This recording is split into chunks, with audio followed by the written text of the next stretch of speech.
Hi, everyone. Colonel Roxanne Towner Watkins and War Hamster Brady here with a continuation of our series that we're doing on BCCI. And today we're going to kind of focus historically on that type of relationship. And I'm going to turn the floor over to Brady early on, and then I'm going to kind of play second chair in this arrangement for this show and interject the Gladio stuff as he takes us through the banking history that's relative to this conversation. Brady? Hey, thanks for having me on again. Always a pleasure. I think the way I'm going to do this, just to kind of lay it out, is I'm just going to go through some of the historical connections to organized crime and the banking system. And I'm going to there'll be some very strategic pauses where I know the Colonel is going to jump in because she'll draw the next connection to where that ties into all the Gladio CIA type operations throughout the years. And the pieces just perfectly fit. It's a pattern that repeats over and over again. And, it's interconnected. So, and I'm going to skip over some of the stuff that I know the Colonel's covered on this channel, like the Green Gang in China, which really, it's an important part of it. And I'm not going to go all the way back to Venice and the history of banking unless you want me to. No, we're good with that. Because it's important, but it is. But just so that everybody knows, because as you just indicated, this topic is huge. But we tend to use the early history, late 1800s forward, concentrating on just prior to World War II, and then the post-World War II, which you and I've talked about a lot. And just for context and limited amount of time that we have to devote to this. So go ahead. Yeah, well, a lot of this whole story wraps around government regulation and deregulation. And the first real big banking reform act was in 1934. It's called the Glass-Steagall Act. And that's coming right in the middle of the Great Depression. It was one of the first things FDR's presidency did. But it's one of the better government regulation bills I've seen. Having been an SEC regulated for most of my adult life, the Glass-Steagall Act, which separated retail and commercial banks, was a big deal. And right after that, they created the Investment Company Act of 1934 and a few others that followed. Anytime anybody's sat down for a Series 7 or a Series 6 or any of the securities licenses knows these acts by heart because you got to memorize them. And they actually made some sense. And what they found, after decades of panics and then before the Federal Reserve and then after the Federal Reserve, just a boom and bust was a bit of a problem. And it found what they determined was the busts were usually done by the commercial banks, which were doing, international trading, investing in their own accounts. They're the ones taking the risk, and the retail saver was getting punished.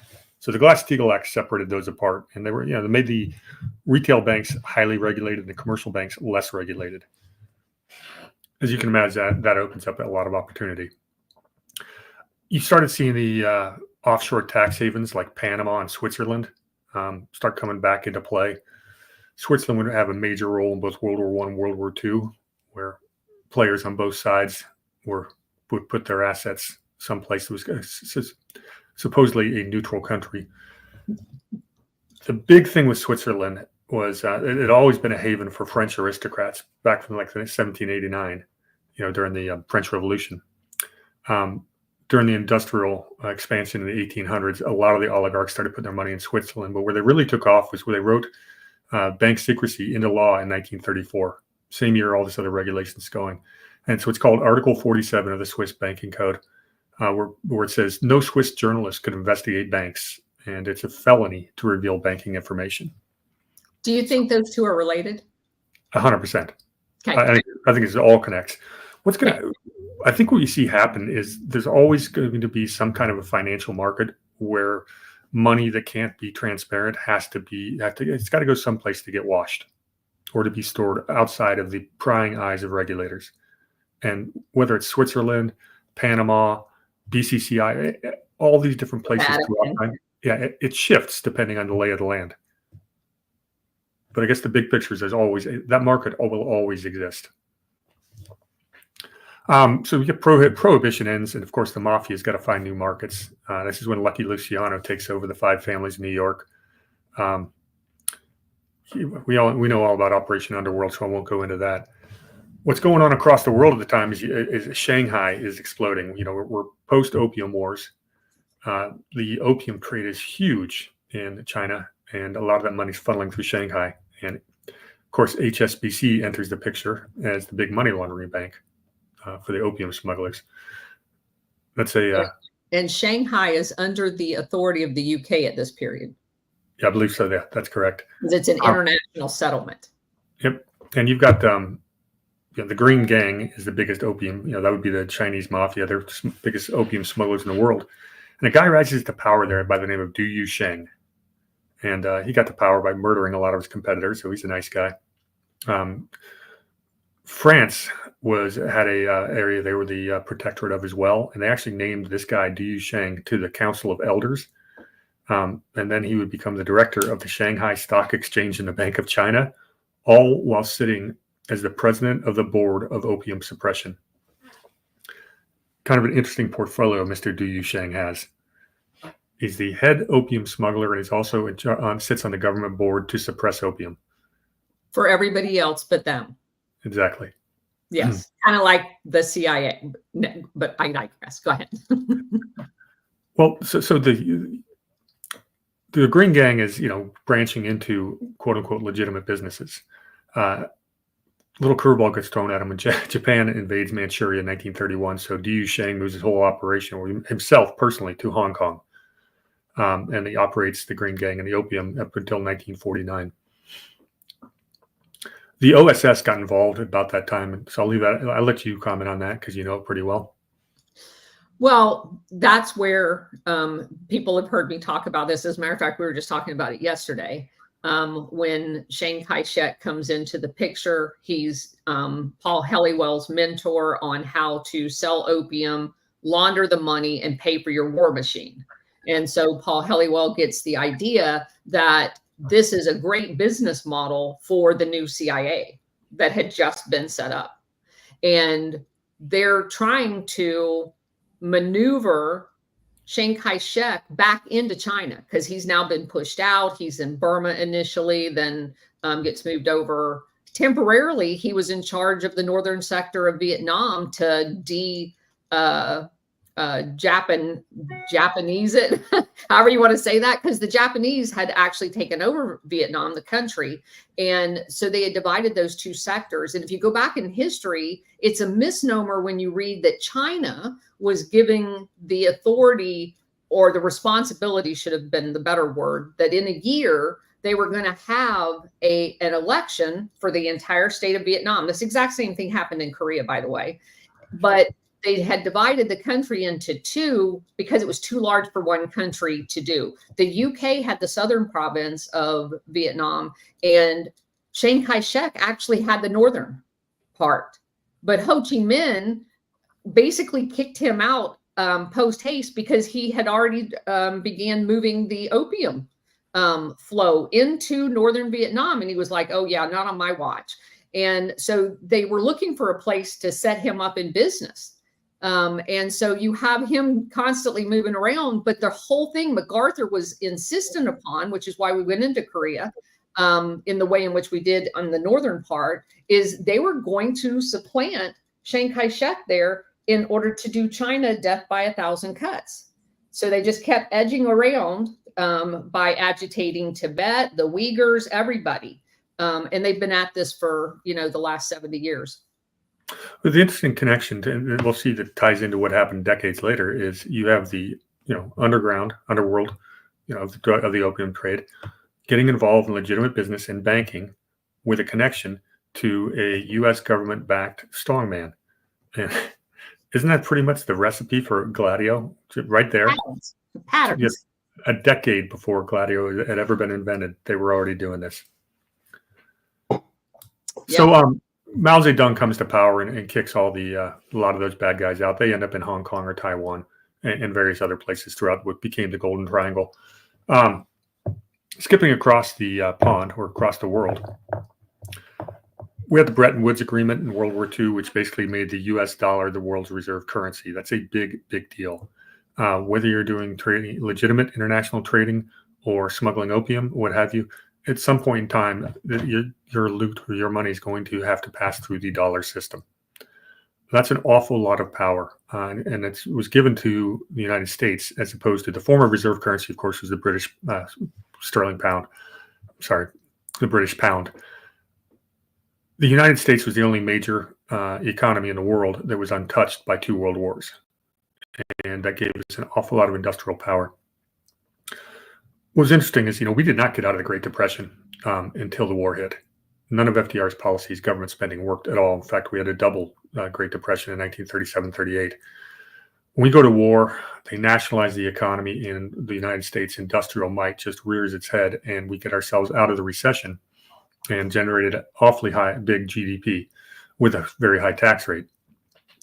You get out of World War II, and the United States decision makers had to make a decision. Do we shrink? Do we demilitarize our economy? Or do we find a way to keep this industrial base going? This right here is the impetus for a lot of what you're seeing happen with Gladio and everything that our intelligence agencies have done. Because it was basically the only way to keep this industrial base as strong as it was during the war, and so we don't go back into recession, was to export everything we could make. And we had to have healthy economies in Europe especially, but also throughout Asia. And that's why you started seeing these things like the Marshall Plan, giving United States and World Bank loans for help rebuilding of Europe and other places around the world have been decimated by the war.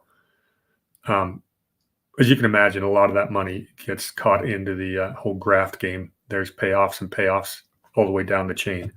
So, but it did work. It allowed the U.S. industrial base to get off military production and go into goods and services. And we basically saw an economic boom out of that in America, as the rest of the world. I'm going to take exception to get off military because we never got off of that, right? Yeah, it's a matter of scale. We added to it. Well, I think the graph I saw, it says like in 1945 or 44, something like 73% of the U.S. GDP was in military, and obviously that was not going to be sustainable. So, right. Say retracted. Well, although, yeah, you're right. They never stopped. The military-industrial complex has to feed too, right? Yeah, and it helps when you take over entire countries with the machine. Yeah, it certainly does. Cheap resources forever. Yes. So here's what gets fun. The next iteration of where the mafia gets involved. There's a Italian tax lawyer and banker by the name of Michael Sindona, and or it might be Michele. I can't. It's spelled Michele. Should be more of a household name. He ended up being a banker for the mafia in the Vatican, but I'll get to that. He came out of Milan, which was becoming a post-war industrial hub. And Sindona becomes a banker for the rich people who wanted to hide their income. And it worked in Milan because it sits there in the northwest corner of Italy, which is very near the border of both Switzerland and Liechtenstein, 2 banking havens. So as you can imagine, the opportunity there, it was too much to resist. What you found in Italy is if you had a company, you'd have 5 sets of books. One for the taxmen, one for the banks, one for the minority shareholders, one for the board of directors, and one that was actually the true books. And it was very common. They had all their shell companies and holding companies, and they used bearer-backed shares and every fun little money hiding trick in the world. And Milan and this guy Sindona became a master at it. Creating shell companies and under shell companies across borders, moving currencies left and right, and he made a pretty good fortune doing it. He got so good that he becomes the banker for the mafia. Obviously, well, we talked about this bit yesterday, so I'll bring it up again. At the time, the mafia, we're talking 1950s here, late 40s, 50s, the mafia is opposed to what was called the Italian communists. I will pass the baton to you. So Brady and I were talking yesterday about the flow, the agenda today, kind of an outline. And we got into whether or not there was actually a communist presence in Italy. And the first book that I read, Paul Williams, Operation Gladio, talks about the Red Brigade. He doesn't spend a lot of time dissecting it as to whether it was legitimately a communist-based entity. So, at book 40 into this, and I find out that most of the things that this apparatus called Operation Gladio lazed as communist, like putting a pointer on it, and the label communist allowed the entire national security apparatus to be mobilized in an attack mode, whether it's a finding signed by the president to assassinate the communist president, or whether it's to authorize a Contra type operation because there's communists running around the country. That label was used and misused primarily across the board. So I got to thinking, I wonder if it was misused in Italy, since we now have a pattern established, by book 40, that no one they actually called communist was really communist. So I went back and I started doing research in Italy about the court cases that were tried after 1990 revelation that Operation Gladio was a thing. And what you find decades later, in some cases, people were being sent to jail that were not communists at all, but had infiltrated the Red Brigade and instigated the entire thing. And one of their mechanisms for doing that was this issue around labor. And because it dovetails into everything we're talking about, in America, when you had all of the trust breakups in the late 1800s, early 1900s, you had this is just because I just keep seeing patterns in my head. So we know that they took imperialism and basically just revamped it. So all of this is imperialistic, but we've used NGOs to do what the State Department had done in the 1920s and 30s when we took in the late 1800s when we took over Hawaii, right? So it's all imperialism. It just takes a different form. It's all the same thing. So if they find out that labeling people as communists works, then they're going to keep doing it. And if you look at the Gretchen Whitmer kidnapping, you had the entire thing was an FBI operation. They just found gullible people walking on the street or talking in signal and put them in to be able to color them as some type of a criminal so you can hide the FBI presence, which drove the entire thing. And if you take that scenario and you impose it on the country of Italy, what they did was they took, Mussolini had just been gotten rid of. The oligarchs, because Italy was basically a fascist country. Mussolini was the figurehead government guy, and all of the business families ran the country. They ran Mussolini as well. And so you have everybody that was labor was getting like, $1 a day. So they began to form coalitions of labor in order to be able to try to craft a government that pulled the power away from the oligarchs in Italy and gave some of the power back to the people. Well, those were immediately by the same vanguard oligarchs labeled communist. Were they communist or did they just want workers' rights? And where I struggle with this is I look at America going back to the breaking up of the trust. All America did was pretend to have labor unions, and they pretend to have trade associations, and they pretend not to have oligarchs, right? That's all an illusion. The trade unions are owned by the oligarchs, and the union stewards, the union presidents are owned by the oligarchs too. All they did was take what was in the old trust and put two facades up called a labor union and a trade associations, and they own the same thing. They just have 23 of them and make it pretend. And that's the same thing that they've done with imperialism. They pretend behind the wall of the World Wildlife Fund and all of these NGOs, National Endowment for Democracy, like they're not imperialistic powers when they still are, because they own these countries that they go in and basically privatize into all of these oligarch buckets. So my my research and going back looking through court cases of who was found guilty of being infiltrated into the Red Brigade, and like the Red Brigade was initially charged with the murder of Matei. Do you know who he is? I don't. Matei, I think you spell his name Mateo. He was the guy in the Italian government that was like the state-owned energy guy. Okay, so he's like the Department of Energy for the country of Italy. He had this philosophy that he was going to change the way they did business with Africa. He was going to give them fair deals. They were getting oil from Algeria, and he was going to renegotiate the Italian contracts with them and give them a 50-50 split, which had never been done from any European country. And they blew him up. They blew up his airplane and killed him. So initially that investigation was found that it was just a mechanical, bad luck for him.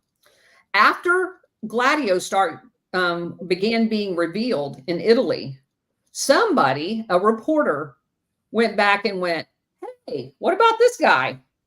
He got blown up and he was doing good for the African countries. So they went back and got this guy's body, and they examined the inside of his gold ring. It had fragments from a bomb blast.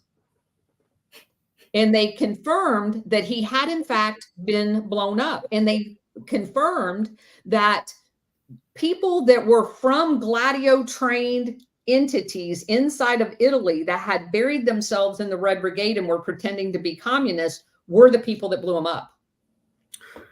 You draw some interesting parallels, and I'm going to circle back to the premise of what you just said. Is we knew that the mafia was very happy to fight against fascists, and we also know that they've been very pleased to fight against communism. But you talk about the what's quote unquote communism. You've got an element of actual communism in the labor unions. You've got an element of actual communism in that Italian movement, but that element's at the very lowest levels. And that is because the idea of communism, all this equality, that is nothing but a marketing piece. With the people actually calling the shots, it's always been about power. Who's going to have power? And we're determining that. With the mafia, we're just speaking about Italy and America and the trade unions. You would not expect that the mafia organization would work well with our socialist or communist movements, but those are still at the very low levels. It's a big part of the labor movement.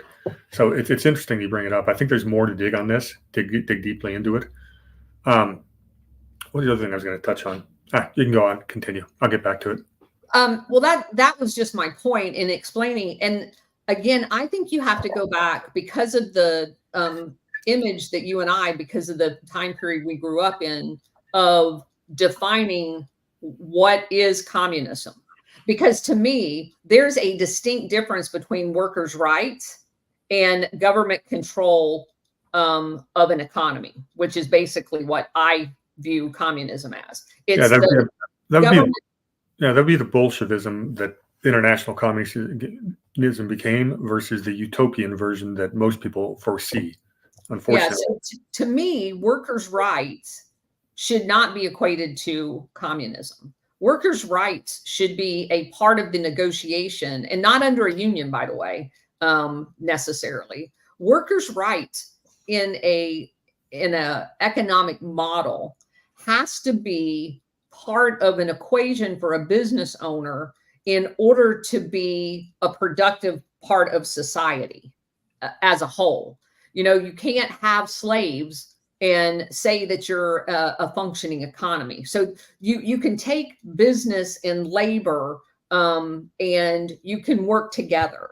To me, allowing labor at the table is not a form of communism. It's a form of negotiation, as long as that's not infiltrated with the mafia and some of the connotations that has been taken over here in the United States.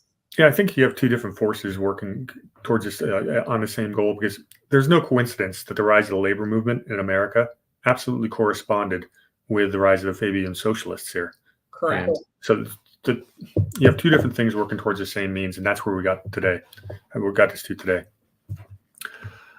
And we've seen the pattern. You talk about communism. You call anyone communist, it's an excuse. The Red Menace, it's an excuse for us to, have military intervention or other. It's like we've started wars or toppled governments to protect democracy. What does that even mean? We've done it for national security, our national interests. These are the buzzwords that our politicians and media use to justify all kinds of shenanigans in foreign countries. Correct. If they told the truth and said, no, we don't like this guy because he's not letting our multinational corporations exploit your labor and resources, yes, Americans might be a little more reluctant to back the war machine. You think? Yeah.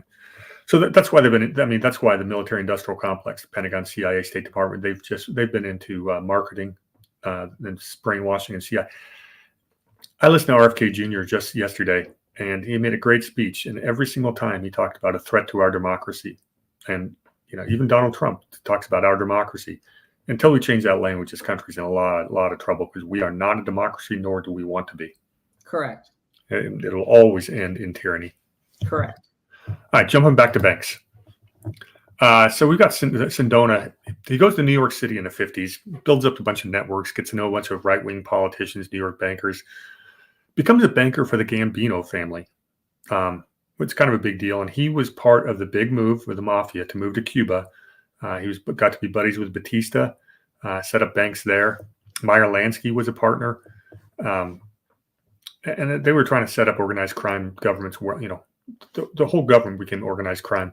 And they just built this fantasy world for consenting adults. The big bank Sindona builds in Cuba is called the Bandis Development Bank. And what they did is they used debt financing, so public-private financing for infrastructure projects. They put up like 28 hotels in a 5-year period, 5 new casinos. And this is money coming from, Sicily. It's money coming from the New York mafia, money coming from the Jewish mafia in America. And they're totally in cahoots with Batista in Cuba. Until, segue. Until Batista gets overthrown by Fidel Castro. And we also went over this yesterday because this is going to be Mythbuster Day. Again, I was full on to the brainwashing in that, everything that my government had ever told me about communists and who the communists were was legitimate, and only to find out that whole bubble got burst. So the same thing with Fidel Castro and Che Guevara. So my research into Operation Gladio took me to the coup that happened now obviously the CIA brought, and the mafia brought Batista to power in an initial coup of Cuba. And most people don't understand at that time. You think of the Shangri-La kind of environment in Cuba, where there's casinos down there and mafia, and Frank Sinatra goes down there and sings like a little dog on a leash, and life's great. What you don't realize is they had basically infiltrated Cuba and did what they do everywhere else. They had bought up all of these large sugar plantations. They had taken over the airline. As a matter of fact, the guy that owned the airline was the guy that gave all of the aircraft and ships to Chiang Kai-shek over in Taiwan. His name's William Polly. And he also owned sugar plantations. He owned the bus line throughout the entire country of Cuba. But he's one of many millionaires that got rich off of basically corrupt Batista land deals that stole the people's land. And this Cuban exile group that came and wreaked havoc in Florida and all over the country, as a matter of fact, because they blew up a former ambassador in downtown DC and killed American. So these former exiles that the CIA trained as paramilitary terrorists in our own Operation Gladio operators came from the elite families in Cuba that had been bought off and sold their fellow countrymen out. So the only people that initially left Cuba, and I'm not saying Fidel Castro is a good guy, don't get me wrong here. What I am saying is that the only people that initially left Cuba when he initially took over, because he had his sights beaded on them, was the people that sold out the fellow Cubans. Those were these elite people in bed with the mafia that William Polly had working for him, that were kind of like the middle class, upper middle class people, like Felix Rodriguez. Look into that man's background. He was not a poor guy. He was in a boarding school in New York. His parents were so well off in Cuba that they sent their son to a boarding school. All of his siblings went to boarding schools. They were very wealthy, and they got wealthy off of the mafia going down there, who was prostituting little kids to include little boys to perverts. They brought all of the vices that the normal mafia brings, the gambling and all of that other stuff. They were paying people jack crap to work. And they had basically taken over the entire island. Plus, to add insult to injury, and what really sent Castro and his fellow countrymen over the top, it became the Sicily drug stop into the United States for the Golden Triangle opium heroin market. All of the cutting and final processing of the heroin that was coming into the United States in the 50s was going through Cuba. Yeah, it's important to remember, I don't think we point this out enough, an awful lot of those drugs were coming through on U.S. military cargo planes. Correct. So the Pentagon at this point in time, Operation Underworld had happened in the 1940s. So here we have it 15 years later, and the mafia has not lost its grip on the Pentagon at all in any way, shape, or form. The first time Lucky Luciano, the first people he worked with the U.S. government, was military intelligence. Maybe. It's where they got their grips into. Said something interesting, but I just dropped my mind. Well, let me go back to the Che Guevara thing, because that was a sticking point yesterday. So when you have all of this backdrop going on, and Castro being an attorney and Che Guevara was a doctor, got together and figured out, because at this point, Batista is backstabbing the CIA and their drug market, right? So he's kind of branching out on his own and kind of puffing up his chest, as most of these dictators like Noriega eventually does, and piss off the benefactor whose hand is stuck out there. So the CIA, in every one of these cases where they put a strongman in, they've got their predecessor already picked out. So when they go off the reservation or they threaten somebody to reveal stuff that they're not supposed to, they're gone. They'll assassinate them too. And so basically, Castro is, whether he's approached or approaches the CIA, he basically works out a deal with the CIA, and the CIA begins giving them weapons, because Batista is now on their shit list. So Castro and Che Guevara go into the mountains, and they basically set up a terrorist training camp like Gladio is. And they start launching operations against the government, Batista, out of this training area. And what I have found specifically about Che Guevara is, in every instance of Operation Condor, which was the overthrowing of all of the governments in Latin America, to include Central America, Che Guevara shows up. And he always shows up on the peasants' side of the fight, the people whose entire villages are being burned to the ground by the CIA. He always shows up in defense of the indigenous Indians in Brazil, the Paraguayans, the Uruguayans, the Nicaraguans. Every single time, Che Guevara's money, because he came from a very wealthy family, was being used to help the indigenous people throw off the CIA operations and their attempt to allow the oligarchs to come in and rape and pillage. Now, you can paint him any way you want as far as his tactics and everything else, but I no longer have the same opinion of Che Guevara that I did when I started this research. And I'll go to the last step, where Felix Rodriguez is in the room when Che Guevara is murdered. The people that were on site that have now documented what happened, they started at his feet. They shot bullet holes into his extremities, his legs, his arms, and then finished him in the head. He died one of the most gruesome deaths at the hands of the CIA. And Felix Rodriguez admitted he was in the room. He has never admitted he pulled the trigger, but there are people that said that it was him that did it. Interesting. You got me thinking thinking I'll rethink Che a little bit. I'm a little curious how he ended up in all these spots if he was on the hit list or the what list. Going back to William Pauly, I read something recently that described him as the CIA's first private contractor, and I think that's accurate. First intelligence private contractor was William Pauly, doing their dirty work that they didn't want to do, that they could not, the government couldn't do overtly.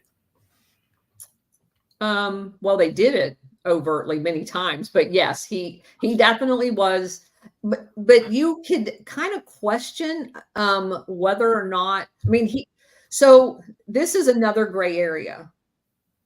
What do you call the people that set up the CIA front companies under the Wilson guy, under the auspices of, I'm going to take a percentage of the proceeds of this front company business and enrich myself, but I'm under the protection of the CIA the entire time.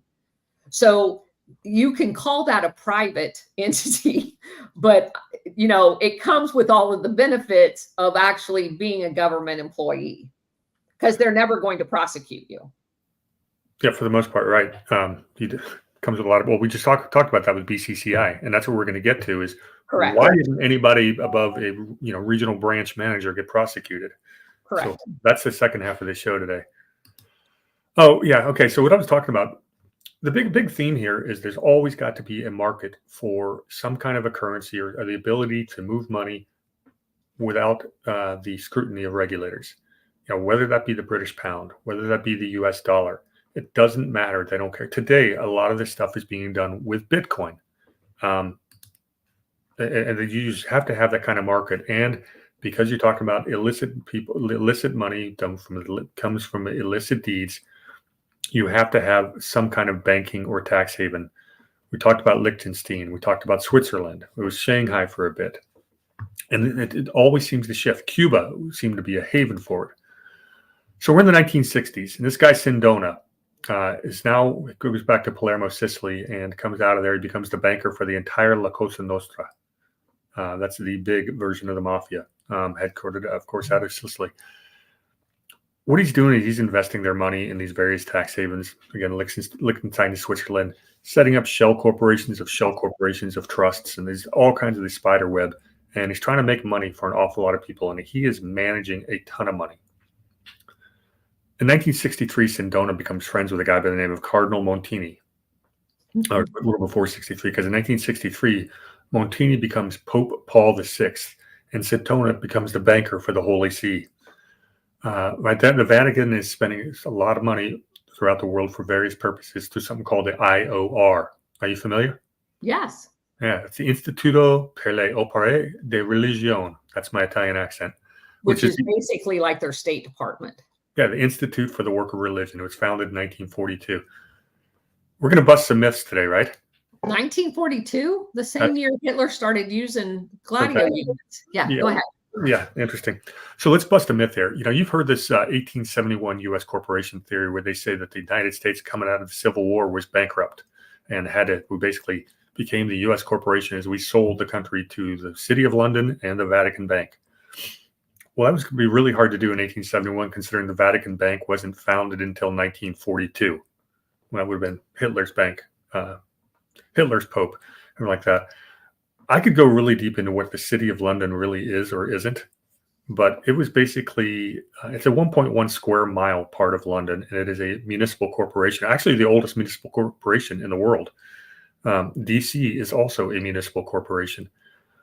What the City of London is not is, it's many things.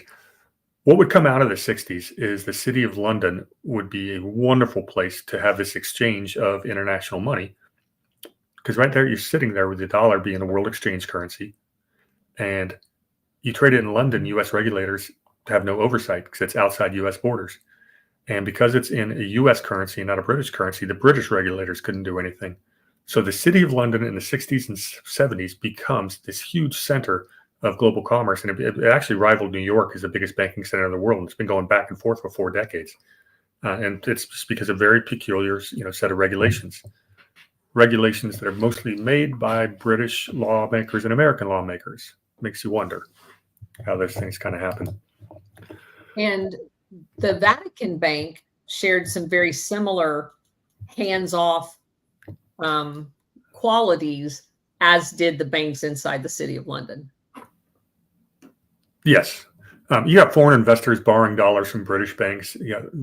London's creating a financial no man's land. They can shift money with almost zero scrutiny.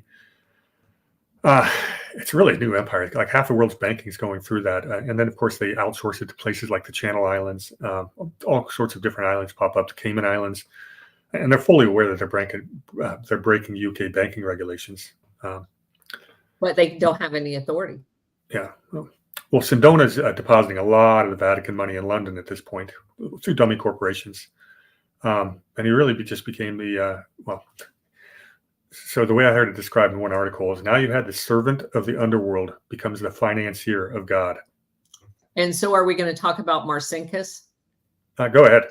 I don't have a whole lot on that. All right. Marcinkus is the Archbishop of Chicago. No corruption there. And he does his banking at a mafia-ran bank in Chicago. So Marcinkus is basically in bed with the mafia in the United States. It was called the Illinois Continental Bank or something like that. And so a lot of money laundering going on there. And you have Marcinkus get selected to be in charge of the IOR.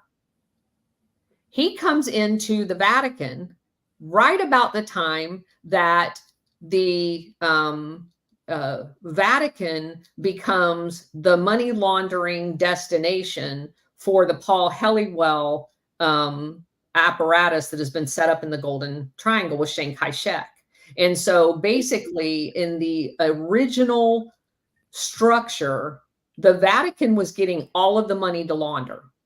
But this empire grew so big so quickly, and with the war on drugs of the Nixon administration in the early 1970s, they took out the French mafia, the Corsican mafia that had the monopoly on the number 4 heroin refinement there. And they shifted that. So Nixon's war on drug was actually a war on competition, just like we were alluded to earlier.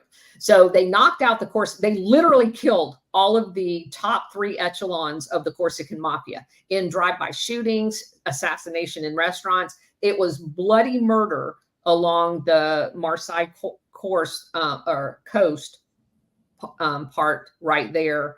And so they move all of the refinement or processing of the number 4 heroin down to Sicily. And that brought all of the world market that was going to be eventually going into Europe and into the US under the control of the CIA using Sicily and the Vatican Bank. I'm just curious if there's any coincidence or because of the overlap between the Corsican Mafia, the war against Corsican Mafia, and of course the CIA having multiple assassination attempts on de Gaulle in France at the time. What? Well, actually, the assassination attempts on de Gaulle were prior to this because the guy that Nixon is working with was a different guy, a different president. So the Corsican Mafia was taken out what year? Around the early 70s. Okay, so I was thinking about mid-60s, and that's where I went with that. Yeah. But France was definitely a fun player there. Where we at? Okay, so now we get to the Bahamas. So after Cuba shut down in the 1960s, these players want to find a new Caribbean home, and they decide on the Bahamas. And Meyer Lansky goes over there with some others. Who else is involved in that? Sedona is, of course, involved. It becomes an offshore banking center. It had been back in Prohibition, and the mob moved to the Bahamas after Castro. There's a group of white collar criminals that were kind of running the Bahamas called the Bay Street Boys. main one is a guy by the name of Stafford Sands. They tried to set up a whole new, I guess, Cuba on Grand Bahama, which wasn't much of an island before they started pumping money into it. And they tried to create a whole new casino complex. The Bay Street Boys, the white-collar criminals, they got gambling legalized in Bahamas.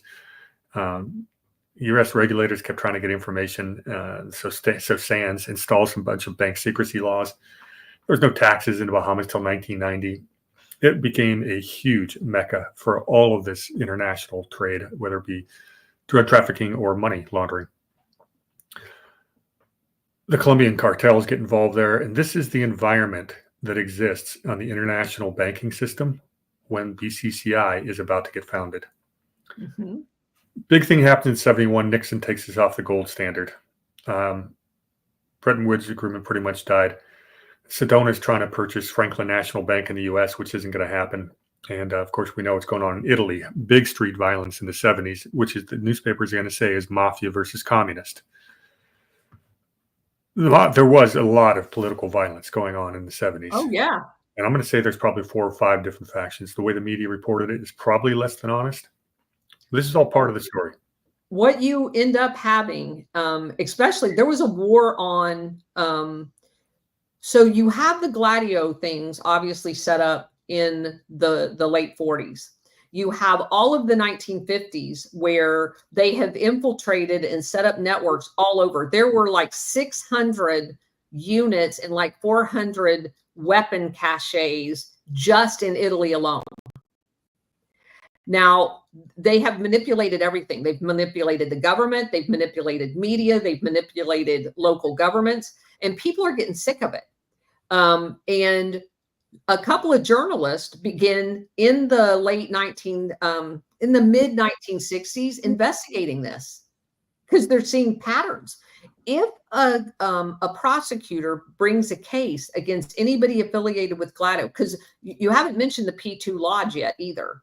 The P2 Lodge was the backbone. There were over 900 government officials that belonged to this Masonic lodge that was with the Knights of Malta and the Vatican. They're all aligned. And anytime a deal went through that a reporter reported on accurately, that reporter was murdered. If the investigator, the prosecutor, a judge began investigating the murder of the journalist or the incident that required the journalist to be murdered, they were assassinated. I lived there. I got there in 1990, and that was when Gladio broke open. 2nd of August, 1990 is the announcement that Gladio's a thing. It's been here since the late 40s. Oh my God, we're so sorry. In just the initial exposure, there were 5 between judges and prosecutors walking into a courthouse in Sicily to try one of the very first people, all assassinated on the steps of the courthouse. They were not going to let any of this get exposed. Yeah, it took a lot of cross-Atlantic cooperation to finally get there, to finally get it exposed. We talked a little bit about some of these Italian investigators that, risking their life, actually exposed more of this than their American counterparts. Falcone. Literally. Yeah. Going back to Nixon taking us off the dollar, so off the gold standard. So now the dollar is free floating against gold. It has lost its value, is to be the de facto currency for all these transactions. Any guesses to what replaced it? Because there has to be nature abhors a vacuum. Something is going to step into that gap and say this is going to be the commodity or thing that can be traded. For thousands of years, that was gold. Gold's very impractical. Then we had the British pound. Then we had the U.S. dollar. So what became next, starting in 1971? Do you know? Oil. Oil's part of it, but more importantly, because oil's hard to transport. Oil contracts, we're not quite there yet. It was the U.S. Treasury note, Treasury bonds.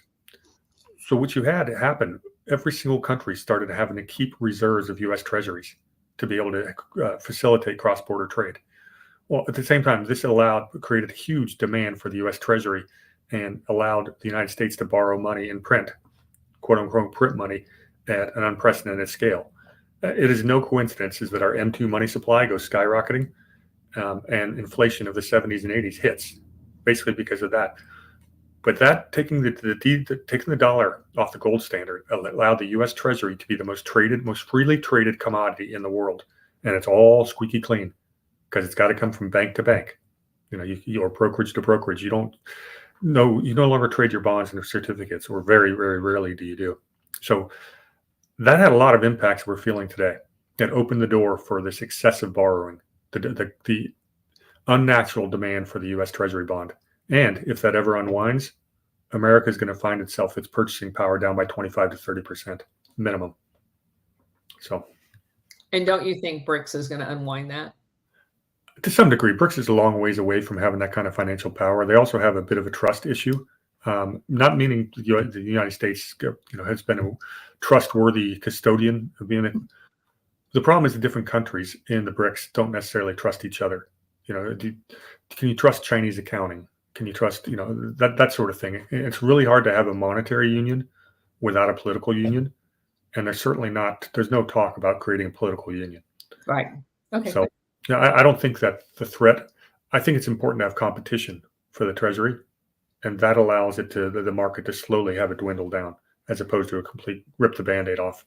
So let me go back and finish Marcinkus. He moves over to be the Secretary of State in charge of the Vatican Bank. And he is there when Sedona is there. He is there when Calvi gets murdered.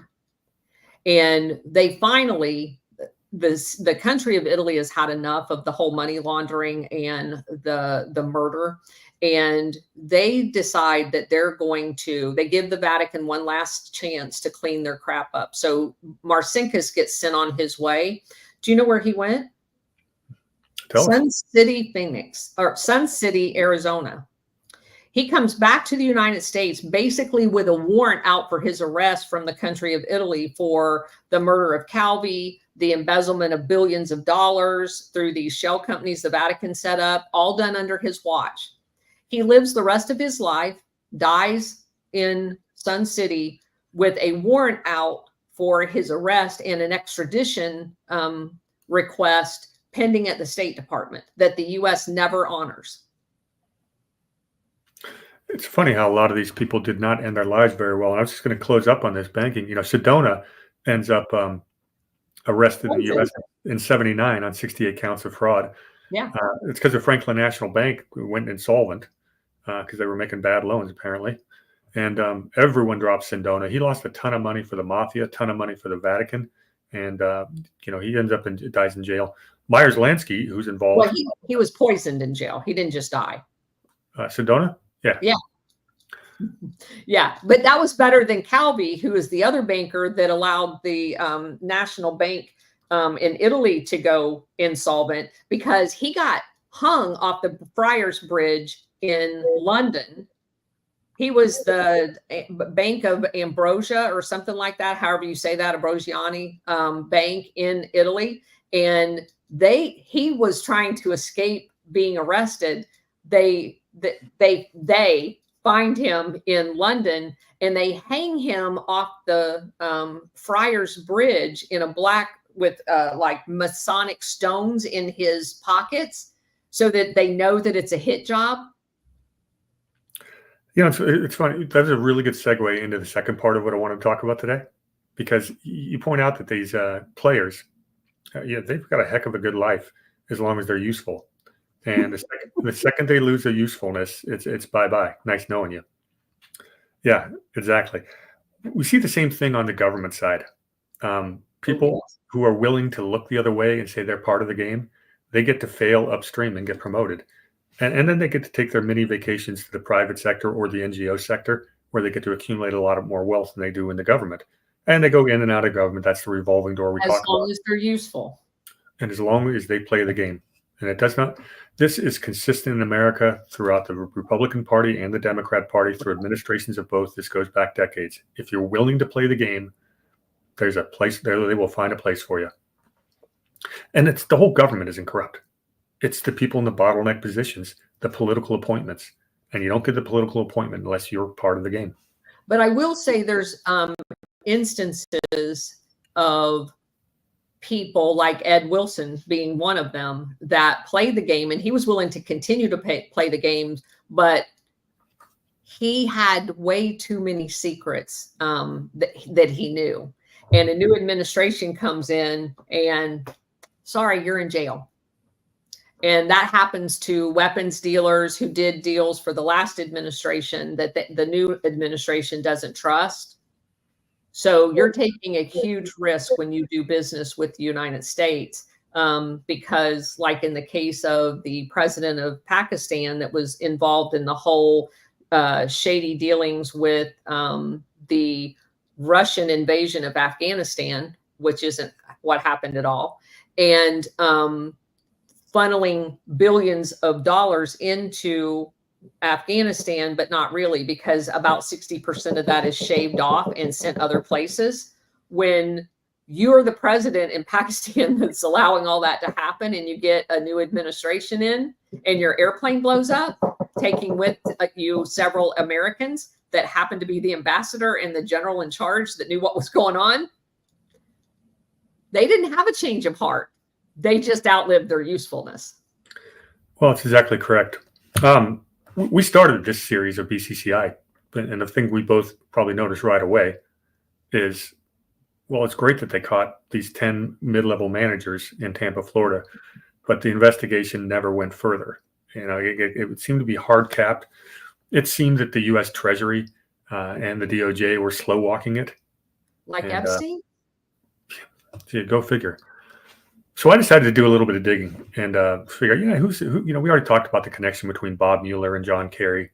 For those who didn't see that, it turns out that Robert Mueller, who was running the DOJ connection with the BCCI investigation, and John Kerry, who's running the Senate investigation. Yeah, exactly. Well, it turns out that they grew up not even an hour from where I'm sitting right here in Concord, New Hampshire, and were high school lacrosse teammates, which is a little bit too coincidental. Tells me they might have had more than a professional relationship. So, but I wanted to look into, who were the decision makers at the time? Well, who were in the positions? Who were the attorney generals during the BCCI scandal in the late 80s, early 90s? And who were the secretaries of the Treasury? And I'm going to start going through the list of people and some of the connections they have. And you're going to have a field day connecting some dots here. If I may. Go. All right. So the attorney general, who's basically in charge of the Department of Justice, who should have been investigating BCCI, and there's going to be three of them that overlaps this 5 or 6 year time period. We're basically looking at 1985 to 1991 or two. Fair enough. Yeah. Well, the big name, who's the U.S. Attorney General in 1985 through August 1988, was a guy by the name of Edwin Meese. Meese came out of he worked under some interesting background things on Meese. He came out of Alameda County. He worked under a DA named Delwyn Lowell Jensen. Jensen would receive what's called an LEAA grant to develop something called DALITE, DALITE, that stands for the District Attorney's Automatic Legal Information System. I bring it up because it's the same software base as Promise. And Colonel, what is Promise? It's supposedly a software that was stolen by the Department of Defense, Department of Justice, and given to both Mossad and the CIA, that was supposedly created to prevent money laundering, which would have rendered everything that we just talked about nil and void. But they didn't use it for that because they set up a back door to it so that they could track everybody else's money laundering and do their own undetected. So Meese is involved in the legal systems version of the same software. So I thought you'd love that one. So he would join Ronald Reagan's gubernatorial staff in 1967. Here's a fun part of him. He was probably the most instrumental person in the decision to crack down on the student protesters in Berkeley in 1969. So my question for you is, if Meese is already a deep state operative, and we know a certain three-letter agency was promoting the campus action in the 1960s, what gives with that coincidence? Yeah, I'm going to say it's not a coincidence. Yeah, it's an interesting connection that Meese was the guy who called that shot, and again to crack down on. Well, it actually makes sense. The CIA wanted the protesters to create a certain impression, a certain narrative, and cracking down on them increases that narrative. So perhaps, And what was the narrative? Dissent on the streets, the fact that it's a big answer. Yeah, that's a complex answer. So I'll give you the uncomplexed answer. So because I have looked into this under the guise of where were our Operation Gladio elements here. The entire Weather Underground was our Operation Gladio. The actual disruption on college campuses back during this time frame was legitimate anti-war protests. But if you go back and you look at the footage of the original anti-war protests, they all had button-down collared shirts. They had nice iron slacks. They were middle-class men and women who didn't want to die in a war in Vietnam over drugs. And they all knew, by the way, exactly why we were there. So the CIA had to implant hippies. And by the way, Doug McGowan documented all of this in the Laurel Canyon episodes, that they actually had fashion designers go to San Francisco, Berkeley specifically, and design outfits to look as outrageous as they could at the time in order to create this hippie. The same with makeup artists, hair designers. They crafted the entire thing. It was all an illusion. So who invented LSD, by the way? Oh, the CIA. Yeah. So the whole thing was orchestrated to make the legitimate anti-war protesters. So now every time you look back at the 1960s and somebody says anti-war protesters, the figment that comes to your imagination are hippies. That's not true at all. That was a psyops. So Ed walks in, Ed Meese walks in, and he cracks down on the things that they created, and the illusion goes on. Well, the interesting part about it, you described the organic part of the anti-war movement. A lot of that came out of the University of California system. There's a guy by the name of Marcuse, one of the original 9 professors that came over from Frankfurt University to Columbia in 1934. It was that magic year again. And Marcuse's sitting there teaching at UCSD, literally 10 minutes from where I grew up, where I pretty much grew up. And a lot of this movement, the organic side of it, came out of him. And this is one of the original cultural Marxists, the people that gave us critical theory and critical race theory. That's where that comes from. So there are definitely different players on the field in the 60s in California. Yeah. Where are we talking about? Oh, okay. So Meese joins the Reagan White House as a chief counsel right from almost day one. He also sits on the National Security Council, which means he's got bona fides with the CIA, of course, right? Yeah. Meese was very much implicated in Iran-Contra. You familiar with the 1985 Hawk missile transaction? That was Meese. Yeah, Meese is involved in that. All Operation Gladio. Yeah. He gets appointed to the U.S. Attorney General in 1985. And interesting, the guy who opposed it vehemently was a guy by the name of Archibald Cox. And if you guys remember Archibald Cox, he was the special prosecutor during Watergate. And his reason for opposition to Edwin Meese was called it due to a lack of ethical sensitivity. That's a direct quote, which means he thought he was scum. So here's where Meese really gets in trouble. This is the #1 law enforcement agent in America. He got involved with a company called Bechtel. And I'm sure yeah. Thought you might like that. So she's laughing because Bechtel's had long-term CIA links. 1978, Mother Jones wrote an article that discussed how they shared Middle East information with the CIA. It's a private company, people. And, what did Bechtel do? They were building, things like projects over in Middle East, whether it be, water reclamation. They are one of the largest defense contractors that doesn't produce weapon systems, if not the largest every year. Yeah, so here's an example. They wanted to build a chemical plant in Iraq. Who helped negotiate that? Edwin Meese. When the Bechtel investigation happened, Special Prosecutor James McKay cleared him of wrongdoing, but he criticized him for, and this is a quote, ethical lapses. And again, this is... Okay, so let me just point out, that he currently sits on the board of trustees at the Heritage Foundation with his lack of ethics. And he also was a fellow at the Hoover Institute at Stanford. That was my last bullet point for you. Okay. And when you hear Hoover Institution, people think CIA. Everybody that watches my shows knows every one of these stories has a Stanford angle. So thank you for letting me share it. No, that was gonna be the closing bullet point on this one. But you nailed it. Yeah, he is. And this is 40 years after the fact. He is still sitting on these boards. The Bechtel, the Bechtel was involved in the big dig scandal in Boston, a big Bolivian water privatization act. Sound familiar? Tried to build a highway in Kosovo with all kinds of kickbacks. There's an Egyptian kickback scheme with state power contracts. That's what these people do. That's what Bechtel was, and Mies was knee deep with them.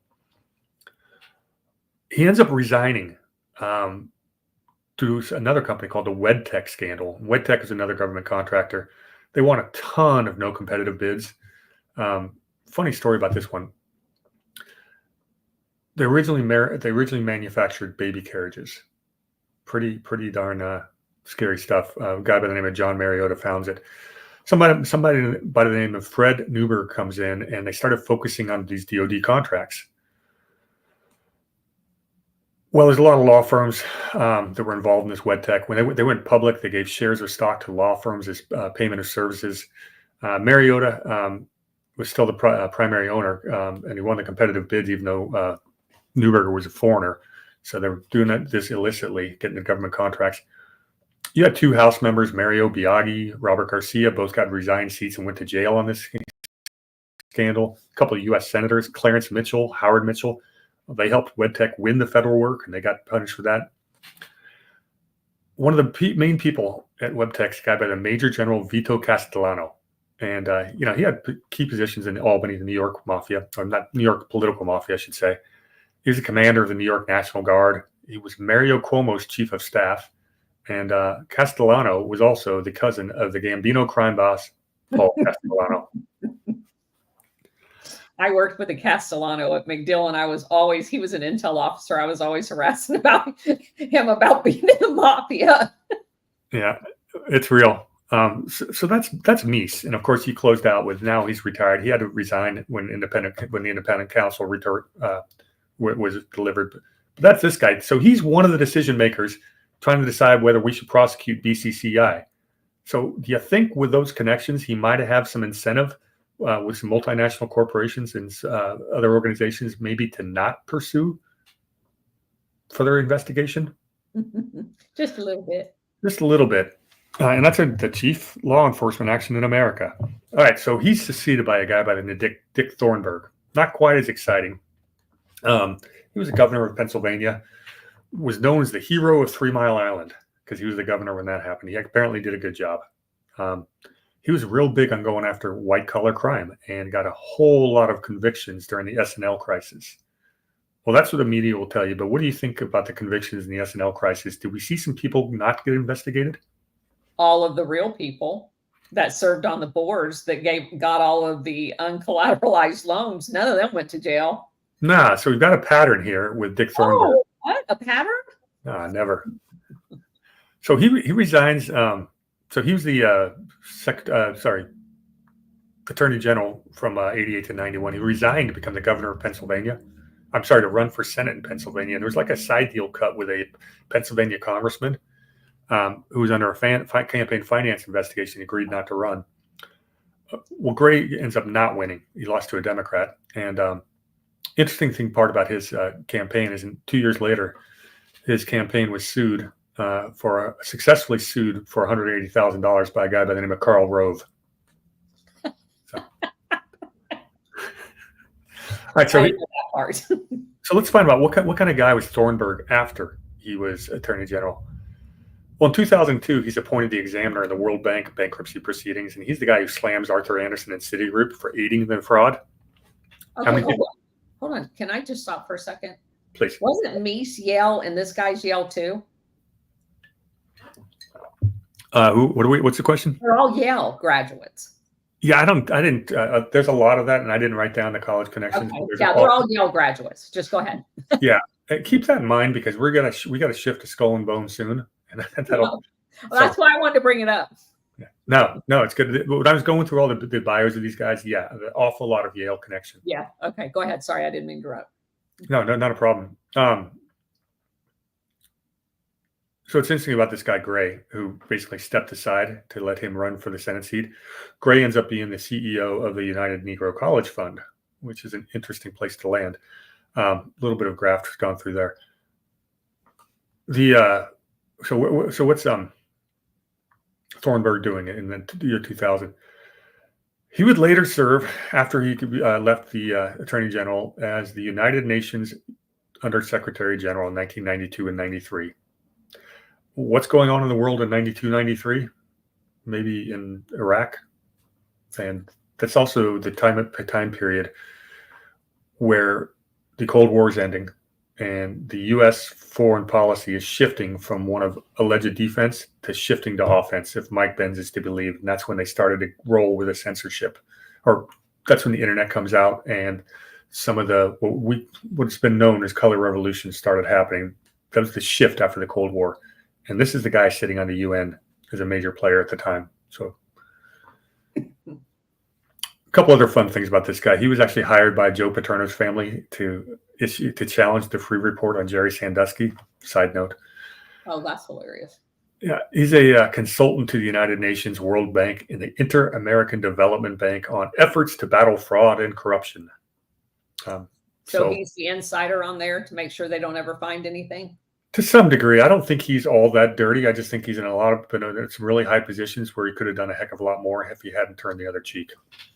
Which basically there's those two kinds of people that I've seen. There are ones that are non-controversial that are there as a spy in a business suit. And then there are the ones that are there to, like the Ed Wilsons, to actually get shit done. The last interesting thing, one last observation about Thornburg and these other gentlemen is, it's amazing. These guys are lawyers, and they end up with positions like with the United Nations or some, and it shows you that the white collar version of international intrigue and espionage really is a legal process. It's lawyer after lawyer. There's a big difference between an attorney general and being a diplomat, and yet somehow these guys are able to leap from one position to another. And even more so is the CIA agent like William Pauly that becomes an ambassador. Yeah. What kind of background check did he get through? All of them. Apparently. He's one of them. They do their own. Well, the attorney general who succeeds Thornburg is a gentleman who does not need much of an introduction. His name is William Barr, also known as Trump's attorney general. He was the AG from 91 to 93, when, again, BCCI is not investigated. And as a friendly reminder, William Barr worked for the CIA from 1971 to 1977. Correct. He also, Barr's the guy who justified the U.S. invasion of Panama to arrest Noriega. So he was a hawk on that one. Oh, yeah. So let me see. I did not look him up in this book, but I want to look real quick while you're on him and see what they say, because they did make an entry on him. Because he shows up in some really interesting times, not necessarily always bad either. So he shows up here in relationship to, let's see, a guy by the name of Jonathan Sloats, and he basically was involved in Bush in some really shady deals with as a government lawyer with the CIA's U.S. Information Agency, the Department of Labor, and NASA. Any place that Bush cronies wanted to do business, the Sloat guy shows up. And it says that a law firm by the name of Shaw, Pittman, Potts, and Trowbridge served as a haven for two key partners that were associated with the private intelligence network that CIA agent Tom Clines worked for a CIA front company by the name of International Research and Trade.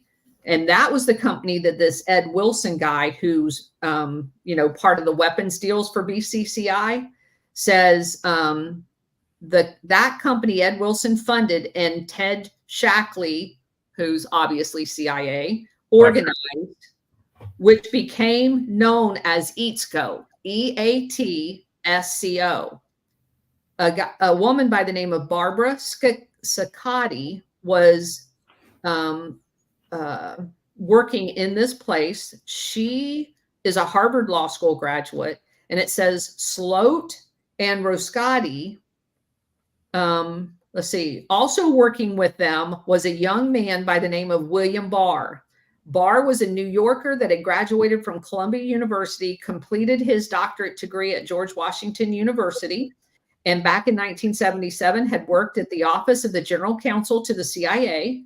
In 1982, Barr was appointed Deputy Assistant Director in the Office of Policy Development in the White House.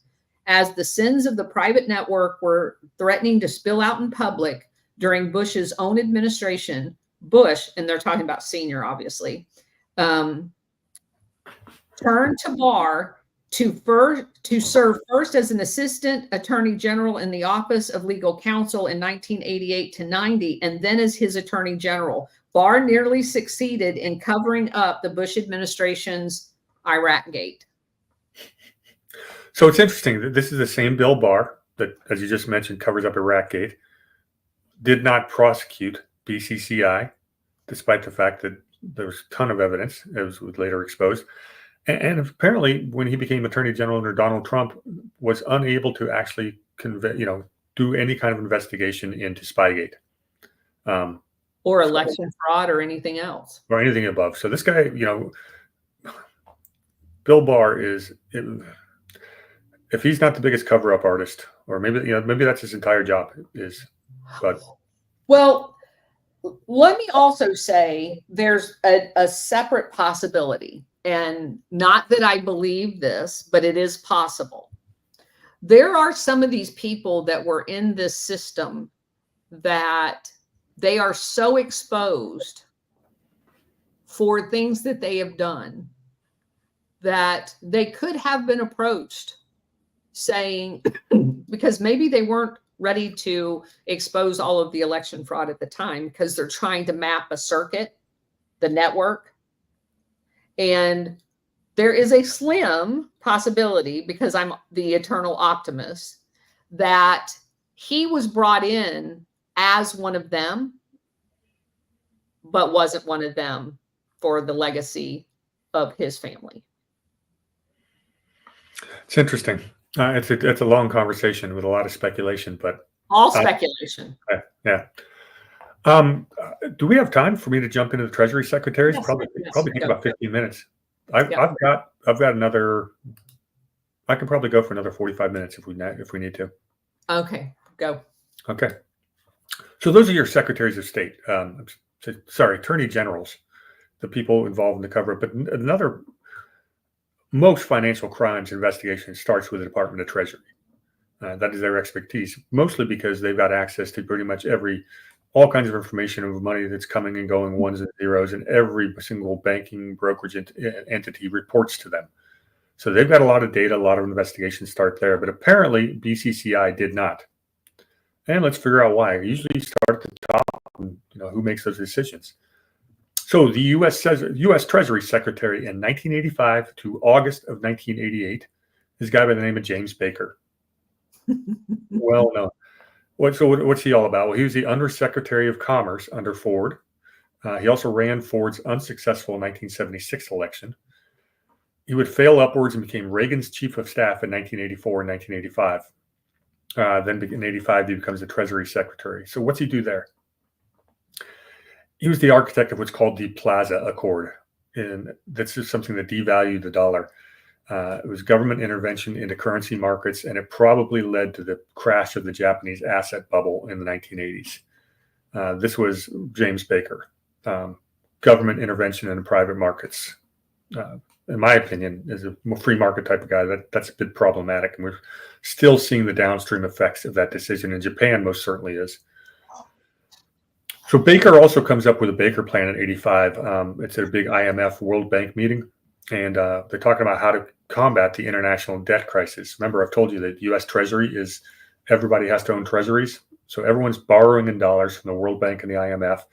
They're unable to pay those back. They're having to hoard treasuries as their only stable currency, and it's a problem. So Baker comes up with a plan to use China's trade surplus to relieve some of this third world debt.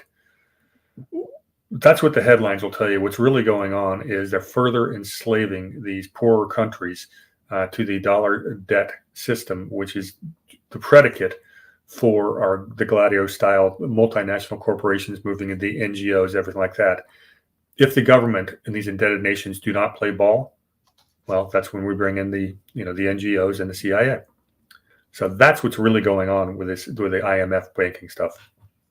So let me tie him in a little further. Baker. Well, Baker's from Houston. All of the players of BCCI, that Mahoud guy, that's the banker for the Saudi family, that was one of the primary funders of BCCI. He has an operation in Houston, Texas, weirdly enough. And they use a guy by the name of, let me find his name. I just lost it. His last name's Bath. I'm trying to find his first name. It's B-A-T-H, James Bath. James Bath is a very interesting guy because he becomes the conduit between the Bush oil and the Saudi oil. And he's involved in a thing with all of them, to include Baker, by the way, called the Safari Club. And all of this has everything to do with the tie-in of Saudi. It says in 1979, James Bath was much more than a well-connected oil deal maker. He also invested money in George W. Bush's fledgling oil company, Arbrusco Energy. In '80, Bath, who had been known as the younger Bush since the two of them had served together in the Texas Air National Guard in the early '70s, went into business together with the Arbrusco. At the time, Bath was the U.S. representative of Salam bin Laden, Osama's eldest brother, at the head of the Saudi business empire. Bath had a similar arrangement with Sheikh Khalid bin Mahsoud, which is the banker to the Saudi royal family behind the BCCI funding. Bin Mahsoud was the key figure in BCCI. Young George Bush had already ran for Congress and lost before he established himself as an awful businessman with no success in oil fields. By the time James Bath made his investment, two things about the younger Bush had become clear. He had a serious substance abuse, and he had trouble remembering who had invested in his deals. He also had an acknowledged drinking problem. And it goes on to say, this Bath guy, it says Bath had no money. He was not inherently rich. So he basically took aircraft and retrofitted them for the Saudi family and others in the Middle East. So he was flipping airplanes. Like we flip houses, he was flipping airplanes. And like with millions of dollars of upgrades, right? So he's conduiting into many different companies, to include one that BCCI underwrites to get nuclear switches in a company in Texas sent over to Pakistan's nuclear program. This guy is the dealer that's doing all of this shit, this Bath guy. And he's doing it with BCCI money from the Saudis into the Bush family. Yeah, and it's funny how that ties all the way back, because Mies has equal from the opposite direction, has connections to the Bush family. And James Baker from Houston goes into business. What's the name of that company that him and George Sr. forms in Washington, D.C., the private equity company? We're not. I was looking at. I was going to go with Enron next, but Carlyle. Oh, that one. Okay. And what does Carlyle do right off the bat? Buys a large equity share in all of the military industrial complex right before what happens? The Iraq War. Interesting business model. A little inside information going on there at all? Yeah. So now we're making a connection to BCCI through the Bushes. James Baker. So does he have any incentive to not prosecute at BCCI? Because maybe it might find its way back to some names that don't need to be uncovered. I just showed you the names that doesn't need to be uncovered, which is why I wanted to say that. So it's, he ends up, we talked about the Baker plan. He would end up managing Bush's campaign in '88, and he won, and immediately becomes the Secretary of State. Now, we know quite well that if you talk about Secretary of State, you're talking about the official arm that the CIA is the unofficial arm of. They are the same, CIA. Correct. And Secretary. Yeah, so if you're the Secretary of State, you know where the bodies are buried. Correct. Interesting that he was there from '89 to '92, because that's when the Soviet Union's breaking up, and James Baker is running point while we're orchestrating the giveaway of all the Russian government assets to a bunch of oligarchs. And Baker's out there publicly saying the whole quote, "Not 1 inch closer will NATO encroach upon Russia." So that's Baker for you. Well, a couple more things on Baker. He was a UN envoy to Western Sahara. Interesting, because we've seen a little bit of shenanigans there, have we not? Quite a few, actually. Yeah. He was also a big consultant to Enron prior to that Enron bankruptcy. And of course, he managed Bush's team. He managed Bush's team in the 2000, the younger Bush in the Florida recount. What he's doing now, he sits on something called a board of the World Justice Project, and of course, the Climate Leadership Council, which is another money laundering operation. Well, of course, But okay, so there's your Secretary of the Treasury with connections. He's got all kinds of incentives to not investigate BCCI. Would you agree? Yes. So who takes over from him for a brief period? And it's worth mentioning because he was only there for a month. Was a guy by the name of M. Peter McPherson, and this is 1988, August to September. And what's going on with the BCCI case during that period? Remind me when the big arrest sting happened. What year was that? Oops, are you muted? Oh, the Colonel disappeared on me. All right, well, I will hold off on going too much deeper. I'm sure she'll be right back. Unless there's something going on with my feed. All right, I'll try to keep y'all entertained for a little bit while we're waiting on her. I won't get into McPherson yet. I blew my train of thought.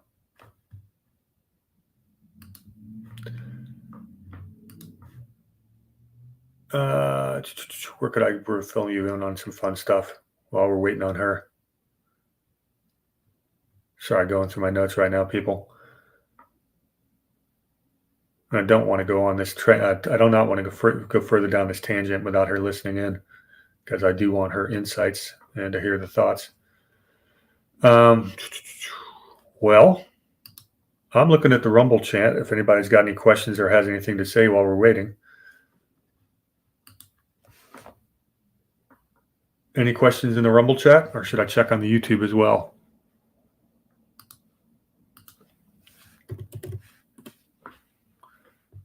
We're probably editing this dead air out, and I do apologize for not being prepared. What I'm looking for the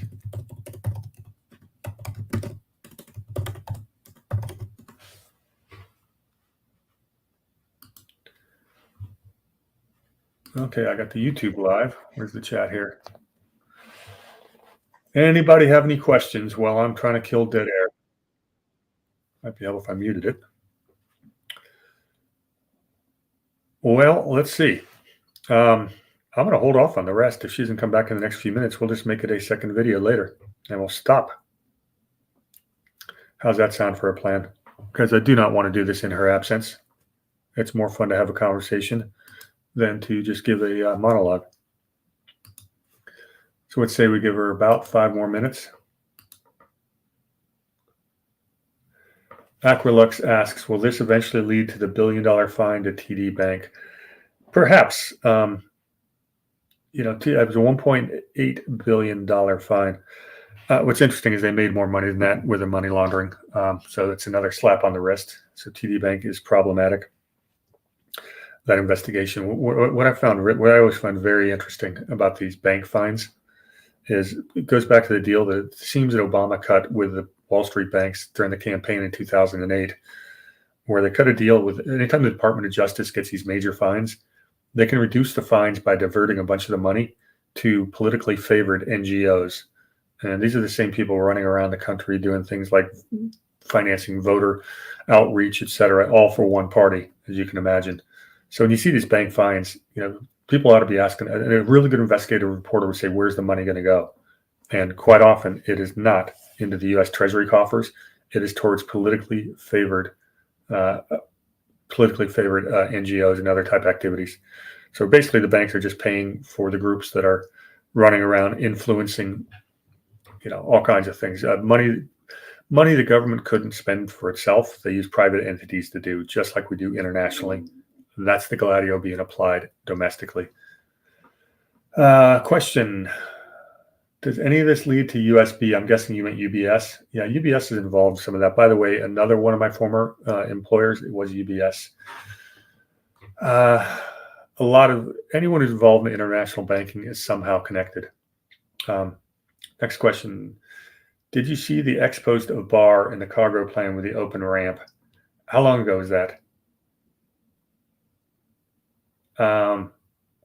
I didn't know Bill Barr had a ex-post, but what you're saying sounds somewhat familiar. You have to show me a link in it, and I'll take a look. What you're saying is familiar. It's just not top of the head.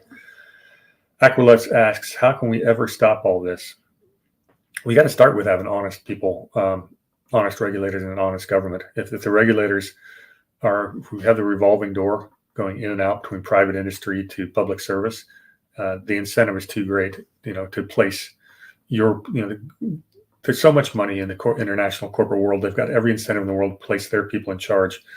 So you got to get away from that. And I think one of the things we could see, and I'm hoping we do, is after November 5th, if Donald Trump puts RFK Jr. in charge of agencies like the FDA or Elon Musk in charge of streamlining government, you're going to see an awful lot of heads roll, I would hope. One of the big ones for me with RFK Jr. is if he takes over the FDA, you're going to see not just big pharma, but also big ag, big food makers, all the processed food. They're going to be seriously curtailed in their activities, which means you are probably going to see a serious decrease in their ability to advertise on the mainstream media. Without those advertising dollars, CNN, MSNBC, and some of the others go bye-bye, because 80% of the advertisement we see are, come from big pharma or big food. And so that's one of the big first steps. Whether they can pull that off or not, but we shall see. You're taking on a pretty big hydra. Other questions? It was in a non-post. Don't remember who. That sounds about right. And I see most of the non-posts and most of the Q posts. I don't always talk about them too much, but I do pay attention. SR 711966 says, you said it will take BRICS a while to trust each other, though that ledger accounting would do that. I am wrong. I think I understood. Well, I think you were trying to say, I thought that ledger accounting would do that. Yeah, having an open source blockchain-based accounting ledger does develop some kind of trust. But there's still ways of doing shenanigans. We talk about Bitcoin. Great idea, decentralized currency. How do we know that the CIA didn't create it? We do know that a lot of money laundering is being done through that because it is unregulated. We found out that the governments and the feds really can break through wallets and seize stuff. So it's not as secure as it's supposed to be. From a conceptual standpoint, there's some things to like, but I just think there's too many loopholes. There's too many holes in it right now. We do not have a good solution on that's currently been developed for a good, clean global currency. It's just not there yet. I believe the future it'll be blockchain based, because I think it's a great idea. Decentralization is something I'm a huge fan of, but it should be backed by a basket of currencies, probably real estate, gold, silver, and some other highly fungible commodities that are in need. Oil for sure would be one of those. You do a basket of commodities, it decreases the volatility. If it free floats, the marketplace will take care of it, take care of fluctuations to some degree. Question is who administers it, who does the supervision. And that's the problem, because we can't trust our government. I don't think anybody else should either. There's an old expression is, he who controls the supply of currency rules. And that was an old Rothschild's expression. Who would control the supply of that kind of a blockchain? And could it be universally adapted? And we've got a lot of hurdles, and trust is a big part of it. Will other countries trust each other? Will they trust the United States? Will we trust a private entity? And it's hard. It's a big challenge, and it's an important one. And I'm looking at the X post.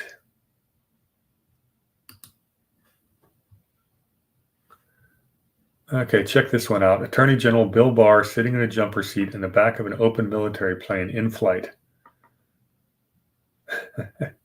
What are they suggesting there? He says, Bill was done a long time ago.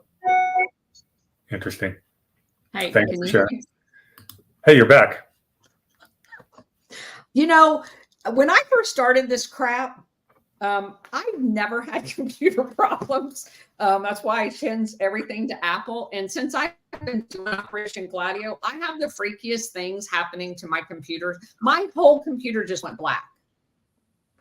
I have no idea why. It's not like it's out of battery. I don't know. I went and grabbed my husband's computer and I logged on to this because I had the link that I had sent to you, and it wouldn't recognize me as the host. I logged into as myself. And it's like, you're backstage waiting for the host. And I'm like, no, I am the host. Yeah, I was looking at the stage. I couldn't see it. I didn't. Oh my God.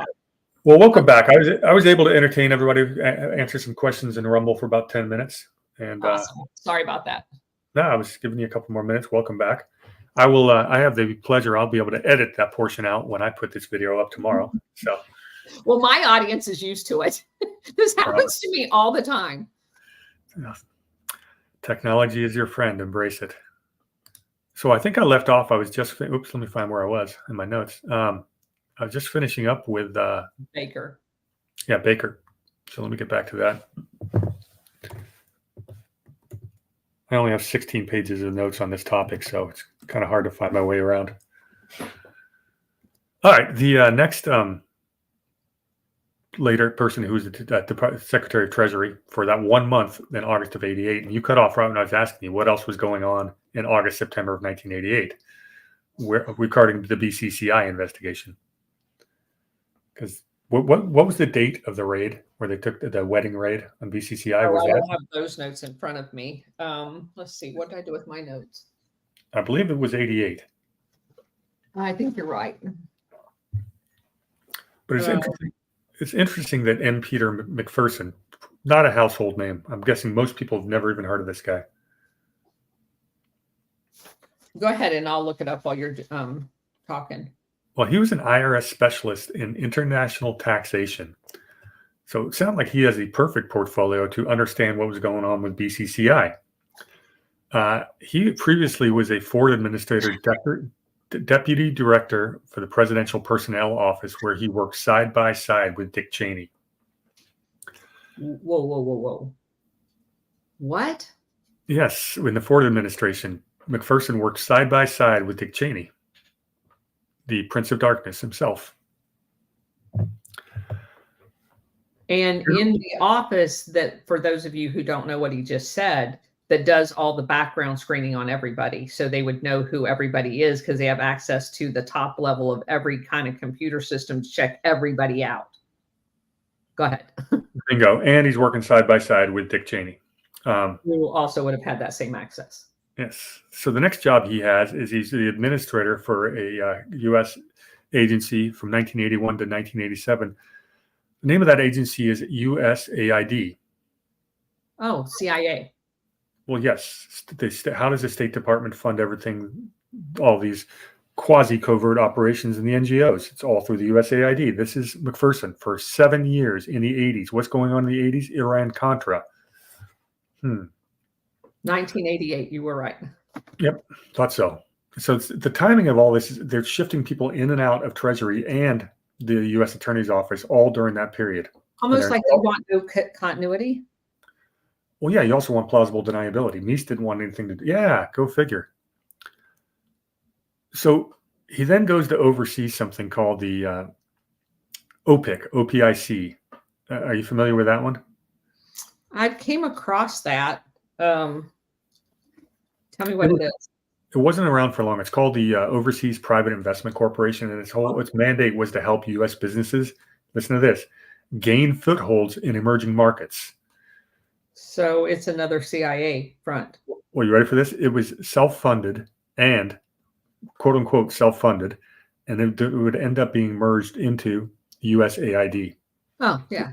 That's where I heard it from. Yeah.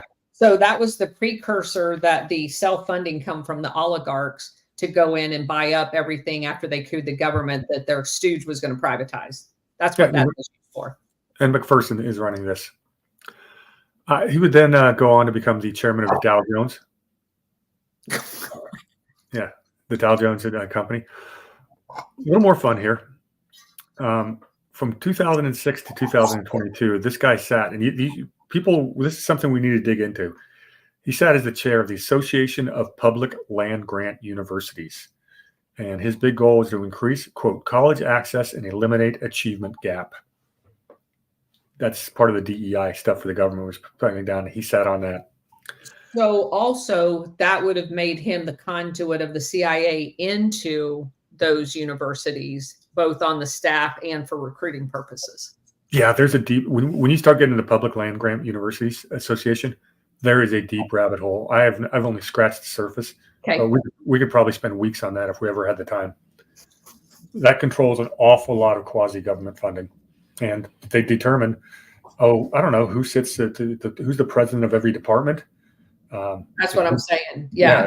They put CIA agents. I mean, that's how they did the whole Phoenix program was they hired the entire staff of the University of, Michigan State University. Yeah, it's exactly embedded in all of them. It's basically what Fauci did, in terms of with his departments, the U.S. whatever. Yeah. So that's Mr. McPherson, and I would suggest that his connections are deep enough to think that he might have had an incentive to cover up the BCCI scandal. Probably. I got one more for you. Okay. Secretary of the Treasury from 1988 through 1993. So which means he ended with Clinton inauguration. This guy by the name of Nicholas Brady. And I really wish he had a different last name because he pops up in my life way too often. He was, once upon a time, he was the long-term chairman of Dillon Read and Company, which is a storied Wall Street bank. Yeah, that comes up all the time. Go ahead, jump into it. There's more. Well, I mean, just from the perspective of like they're like a modern day Sullivan and Cromwell. They come up in a lot of the international deals where representing these entities that are not good entities. Yeah, they would have been a quasi on the same level as a Lehman Brothers or a those type of banks. They spent a lot of time in international. Kuhn Loeb would have been a competitor. A lot of these old Wall Street banks. These are the banks that were funneling money. Well, I was thinking that was the law firm. Sorry. No, this is an investment bank. Okay. They has a similar name. That's one of the law firms that keeps coming up. Go ahead and find it, and you can jump in when you want. So what else is Nicholas Brady do? Well, he's a Reagan appointee for the quote unquote Commission on Salaries.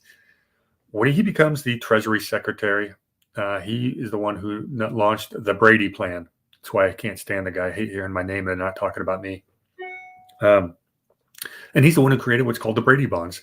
These are international U.S. Treasury-backed bonds that they issued to third world countries, borrowers from the U.S. from the United States, IMF, World Bank, and they were a way for third world countries to finance themselves with the auspices of U.S. backing. This replaced the Baker Plan with middling success.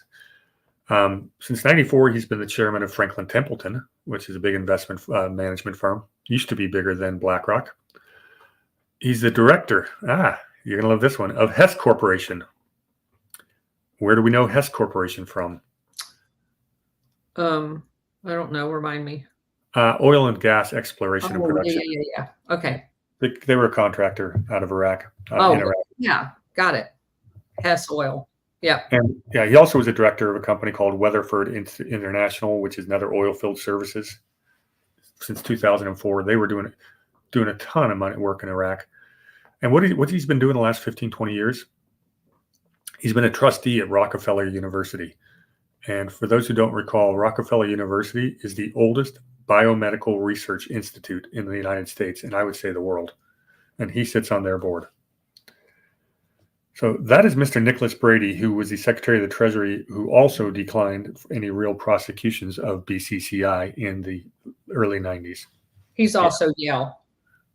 Yeah, of course. It was going to be over and over again. It's an old boys club. He was also on the MITRE Corporation, which, by the way, CIA, and he was a director at the Heinz Corporation, like Teresa Heinz, like Kelly Teresa Heinz, who John Kerry married, and of course John Kerry was leading the Senate investigation into BCCI. It's such a small family.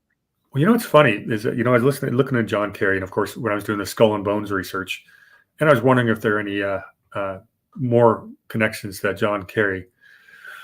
There's someone else by the last name of Heinz who is an older Skull and Bones alumni. So I have not unpeeled that one yet, but I think there's something there. Teresa Heinz's husband? Yes, it's John Kerry, of course, but no, she was married to Heinz. That's how she got the inheritance. Okay, so it would have been her father or grandfather would have been had some husbands. Or uncle had some kind of Skull and Bones connection. I need to verify that, and that's been a while since I went and looked for that. But there is a Heinz listed on the Skull and Bones roster. Yeah, so Heinz is what is her married name. That's not her maiden name. So she married into the Heinz fortune? Yes. And then inherited it herself?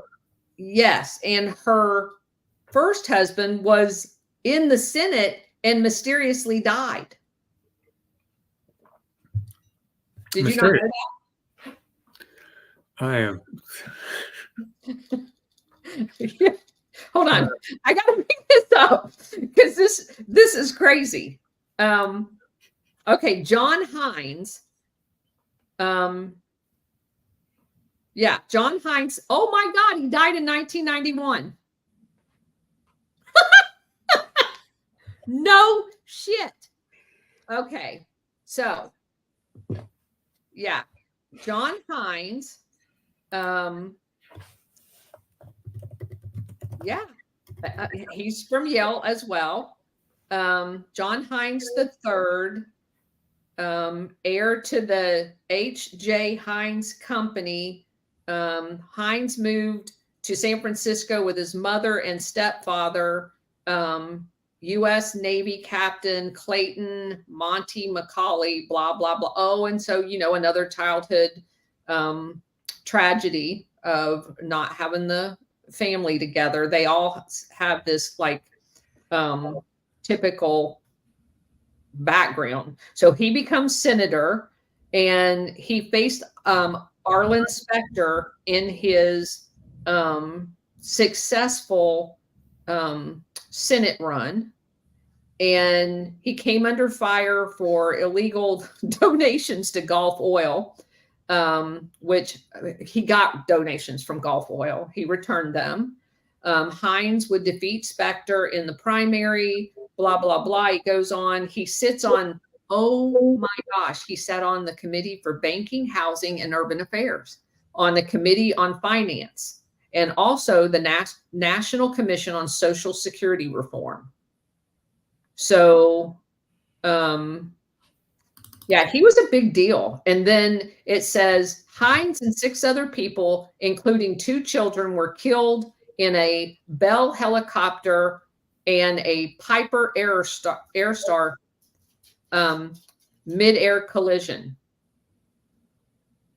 And there was a lot of speculation that was not a coincidence. And it says, following the funeral in Pittsburgh, a Washington, D.C. memorial was held in which President George H.W. Bush attended, blah, blah, blah.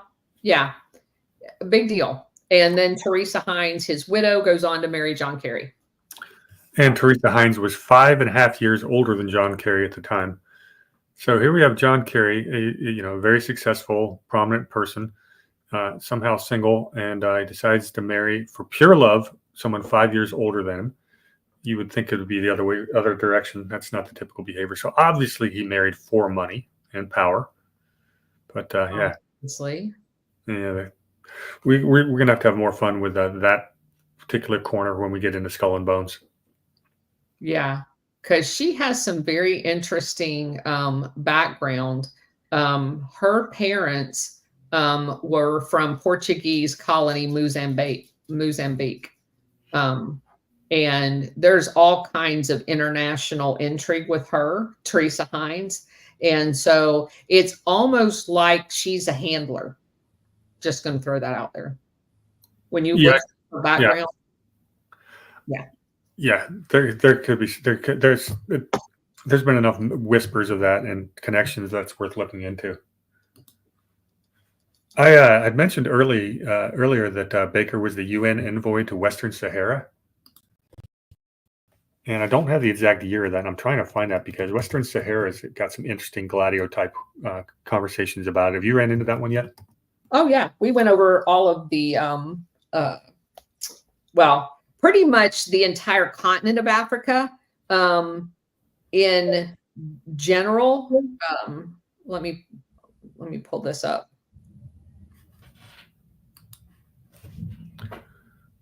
Well, then you, I, and Gordon, Ghost of Base Patrick Henry, talked about the more recent Gladio efforts going on in Africa, like especially the Congo.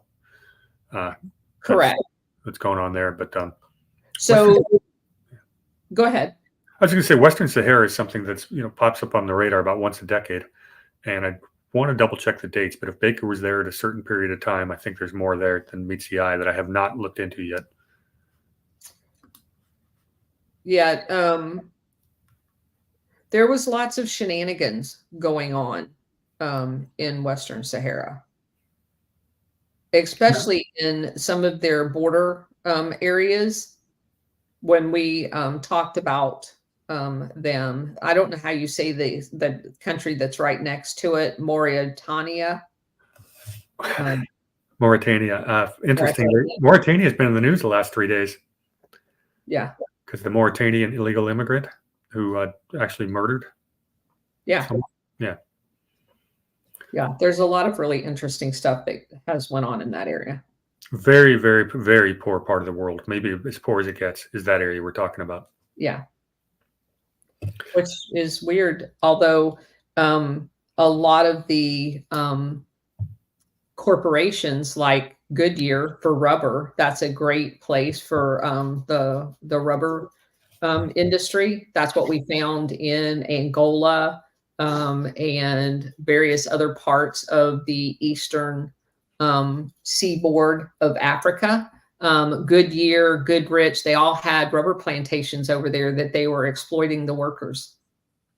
So you mean that a country that had cheap resources and cheap labor might get exploited by a multinational corporation, and that's the reason their people are still poor? I can't even imagine that. Well, is that like modern day colonialism? It might be. Just mercantilism, different flavor of period, different. It's always use the CIA and NGOs as opposed to the State Department and the corporations or the countries actually owning them in the past. Hey, I'm coming up on my time limit, and I don't have anything else prepared for today. Do you want to wrap up or bring home the big picture we talked about today? And are we going to do Skull and Bones next week? No, not yet, unless you want to do it at a different time. Because I do have at least one or two more that I want to do on the criminality of BCCI, the actual weapons deals, the actual banking locations, people that they had on their boards, and kind of delve into that. I'll get you an outline in the next couple of days that'll just kind of give an overview of that segment, because literally everything that went on, all of the dictators had accounts there, all of the Iraq illegal weapons. And as I mentioned, the triggers that the entire Pakistani government's defense department was supplied through money coming out of BCCI. the nuclear triggers to put on their tactical nuclear weapons was financed by BCCI. Of course. Yeah, that'll be fun. That's definitely next week. That's all depends on what happens with the election on Tuesday. Yeah. Depending on what happens, we may divert attention to more immediate matters and looking into the history. So we pencil in next Thursday. Yeah. Very good. Well, let's wrap up what we talked about today. If you want to give a summary. I think you're the best one to give the summary since you're the one that come up with it. I mean, I just, in my opinion, that's the reason why you and I sat down to do this. Your extensive banking background is like the picture mirror of my military dig into Gladio.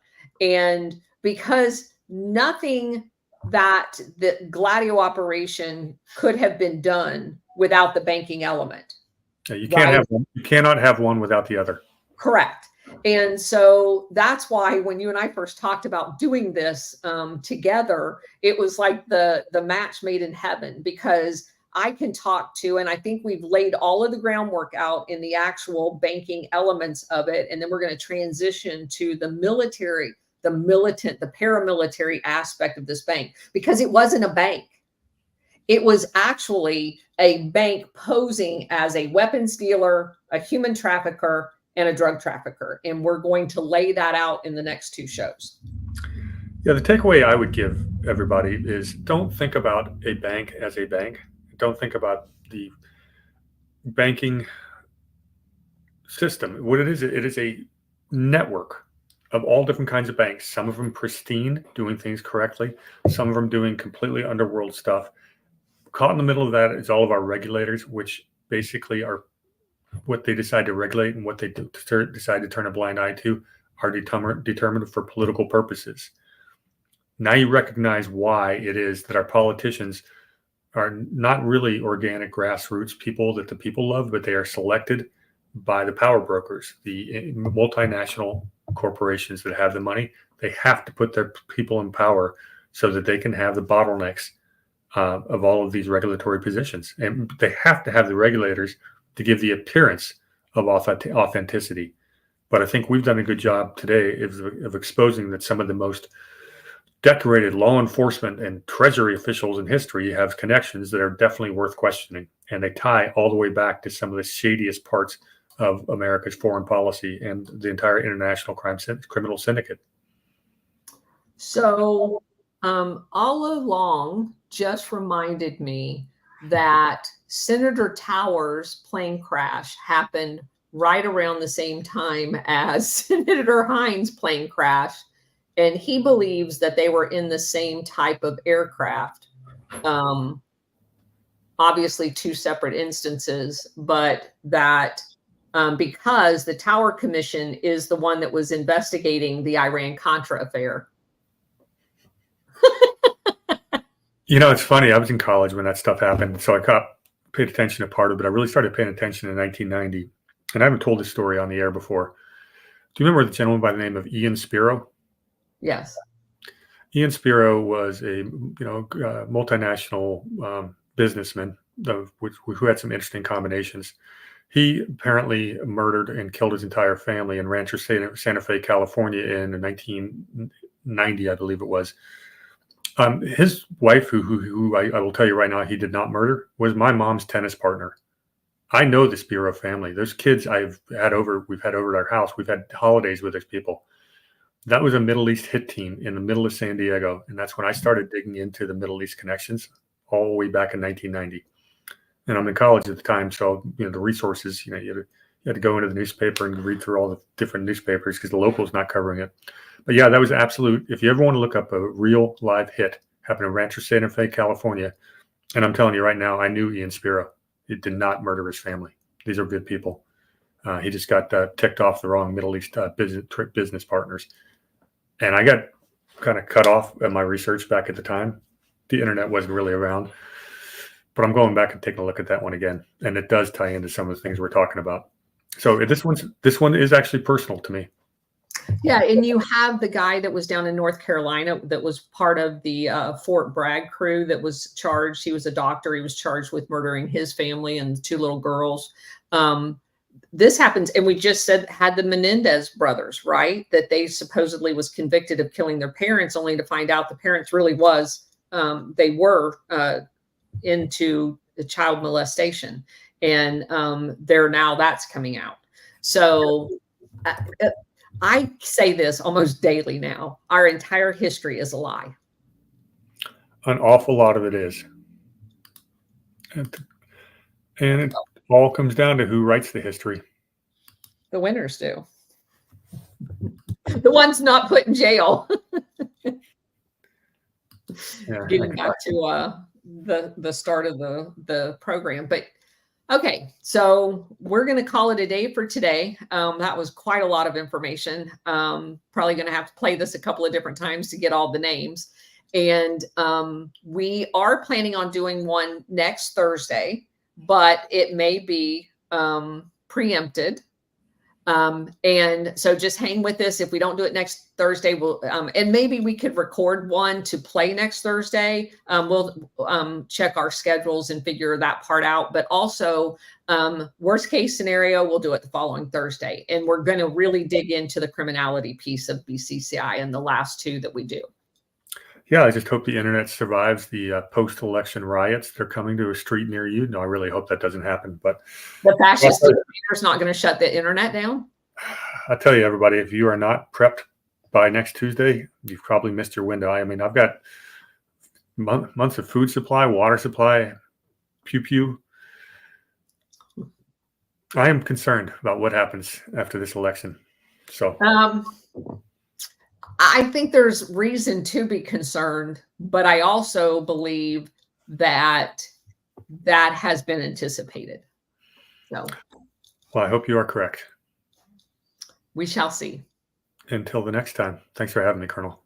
Thank you, Brady, very much for being here. Thanks, everybody, for tuning in. See you next time. Cheers.